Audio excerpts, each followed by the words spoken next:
It's Tracy Lene, and guess what? The book, remember I couldn't read for Thursday and Friday? My daughter had my book. I couldn't find my book at school. I was like, oh my God, where's my book? And then Sunday, I go in her room. I'm like, I got to go get another book because I can't find it. She said, what book? I said, the book I'm reading. She said, oh, this one? And she pulls it out. She's like, oh, I was reading it. Anywho, I'm Tracy Lene. We're still in the fifth agreement. This is a long read. The four agreements, the four agreement book. We got the first one, be impeccable with your word. Second agreement, don't take anything personally. The third agreement, don't make any assumptions. And the fourth agreement, do your best at everything. And then this book, the fifth agreement, be skeptical, but learn to listen. We've been reading a lot. It's a really good book, but it's a really intense book. So I'm going to get started. Today can be a day just like every other day, or today can be a day of celebration. The day of your resurrection, the day that you change your world by coming back to life. It can be the day for the real you to come out of that grave of believing that you are what you think you are and become what you really are. In the dream of the third attention, you finally have the awareness of what you are, but not with words. And because there are no words to explain what you are, you go back into peace, the place where you don't need to use words to know what you are. This is what the masters in the esoteric philosophies would reveal to their apprentices. The highest point you can reach is when you go beyond symbols and become one with life, with God. Ancient religions claim that nobody can say the name of God, and it's absolutely true, because there is no symbol to describe God. The only way to know God is to be God. I'm going to say that one again. The only way to know God is to be God. When you become God, you say, oh, that's why I could not learn the symbol. The truth is that we don't know the name of the one who created us. The word God is just a symbol that represents what really exists. And I resist this word because it's a symbol that has become so distorted. If we use symbols to describe God, we need to agree on the meaning of the symbols. And then what point of view are we using? There are billions of different points of view. As an artist, I do my best to paint God with words, and it is the only thing I can offer, a picture of God from my personal point of view. Whatever I say, of course, is just a story that's only the truth for me. Let me say that again, for the people in the back. Whatever I say, of course, is just a story that's only the truth for me. And maybe this will make sense to you, and maybe it won't, but at least you will have an idea of my personal point of view. The dream of the masters is a little difficult to explain because the real teaching is not with words. It is with the presence. If you could feel the presence of a master, you would learn much more than you can from words. Words can't express even a tiny bit of the experience. But if you use your imagination, words can take you to the place where you can have the experience for yourself. And this is my intention right now. For you to expand your awareness to the point where you can perceive what you really are, where you can feel what you really are. Instead of using words, perhaps a better way is to put you face to face with God, so you can see God. And if I show you God face to face, what you're going to see is yourself. Believe it or not, believe it or don't believe it, but you will see yourself because you are the manifestation of God. And if you could see what's moving your body, then you would see the real God. Look at your own hand, move your fingers. The force that moves your fingers is what the Toltecs call intent, or what I call life, the infinite, or God. Intent is the only living being that exists, and it is that force that is moving everything. You are not the fingers, you are the force that is moving them. The fingers obey you. You can give whatever explanation you want. Oh, my brain, my nerves. But if you go for the truth, the force that moves your fingers is the same force that makes you dream. It is the same force that opens a flower, or moves the wind, or creates a tornado, or makes the stars move throughout the universe, or makes electrons move around atoms. There is only one living being, and you are that being. You are that force that manifests itself in infinite ways throughout all the universe. The first manifestation of that force is light, or energy, which is the same thing, and everything is created throughout this energy.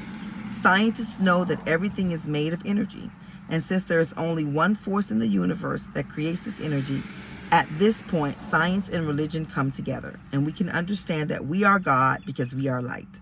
That is what we are. That is what everything is. And billions of different frequencies or manifestations of light. And together, all the different frequencies create only one light. Intent is the force that creates the light. And we can say that the light is the messenger of intent because it carries the message of life that goes everywhere. Light has all the information to create everything in existence, including any kind of life. Humans, monkeys, dogs, trees, anything. All species of life on planet Earth are created from a specific ray of frequency of light that scientists call DNA. And the difference between DNA itself may be minimal, but in the manifestation, it could be the difference between a human and a monkey, or a human and a jaguar, or a human and a tree. Light has many properties. It's alive, it's living, it's a living being, and it's extremely intelligent. It's creating all of the time, it's transforming all of the time, and it cannot be destroyed. Light is everywhere, and everything is full of light, but we cannot see light unless it's reflected by matter. If we send an object, excuse me, if we send an object into space from planet Earth, we see the object because it is reflecting light. There are no empty spaces between the stars, between the galaxies, between all of the universes, which means all of the universes are connected. This is so beautiful. You are a whole universe. Yes, you are a whole entire universe. The Earth is another universe. The sun and all the planets around the sun are another universe. All the solar systems together create another universe. And we can keep going and going until we see only one living being made by billions and billions of different living beings. Every living being is protected by the force that we call soul. The soul is the force that puts an entire universe together and recognizes the totality of that being. The soul makes matter impenetrable, which means it creates what looks like a division between beings. The soul gives shape. Oh, I gotta shut my door. I think that's my son coming in. Where was I at? The soul gives shape to everything without this force.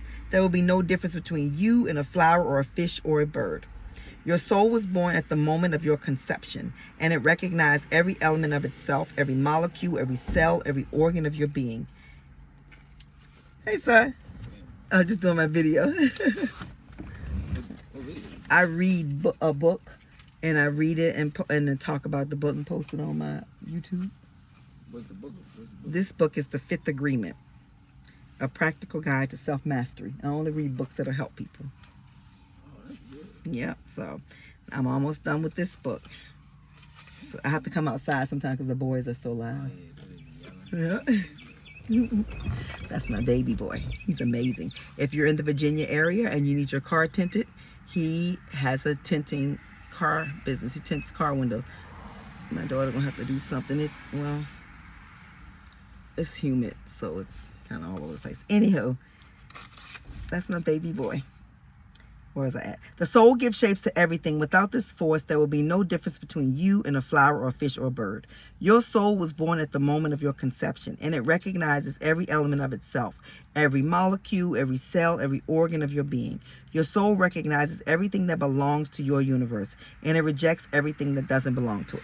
And when I had a stillborn, I had two, but when I had a stillborn, I was almost 8 months pregnant.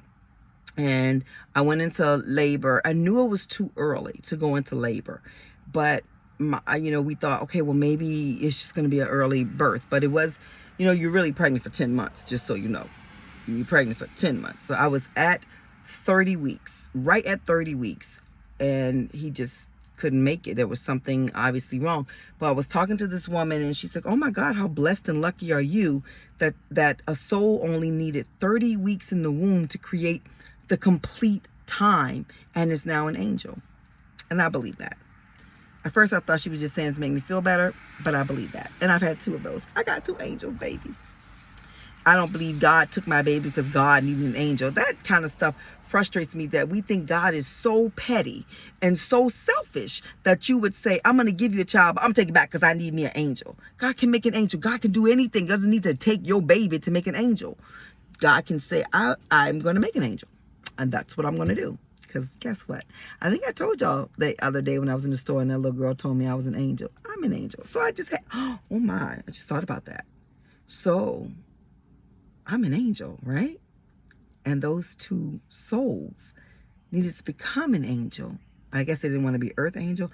I don't know all of it, but I know I'm an angel, and I gave birth to 2 angels. And I got 4 babies that are here, and that will all outlive me. In the dream of the third attention, you're aware that your body is a whole universe made by billions of living beings, made by atoms, made by molecules, made by cells, made by tissues, made by organs, made by a system, until the whole universe is one. And from the point of view of the mind, it looks like there's only one point of view, the one behind your eyes. But if you go deep into awareness, you'll find that every atom in your body has a personal point of view, because every atom is alive. Every atom is an entire universe. It's nothing but a miniature solar system with stars and planets. What every universe has in common is that each one of them is alive with the total power of the infinite. I just got a download, and I want to share it with you because I'm going to start doing this. I'm not supposed to read the entire book of all of the books to you. I am supposed to, for a week, read a book and just switch the book out every week. And then you can get the book and get the rest of it. So that's what I'm going to start doing. So this book is going to be the last book that I read fully. And I think I'm going to start tomorrow. Yeah, I'll see. I'll pray on it. But it's only supposed to be 10 minutes. Because 30-minute videos, people don't watch. So I'm going to narrow it down to just reading for 10 minutes and adding my commentary. And I'm new at all of this. And I'm just trying to find the model that's going to work, because I'm not going to give up. I ain't. So I just wanted to let you know that. And I'm going to stop today. The 5th agreement. And I'm grateful for you giving me your time. But that came through very strong. So I'm going to listen. It's going to be no more than 15 minutes every time I do it. I'll just pick a book and read from different spiritual books for the whole week, that particular book. And I've been in this book a long, long time. I think that's what Divine Mother is telling me. Not I think, I know. I love you guys. Like, share, subscribe. I'll see you tomorrow, though. I will be here Monday through Friday, though. I will.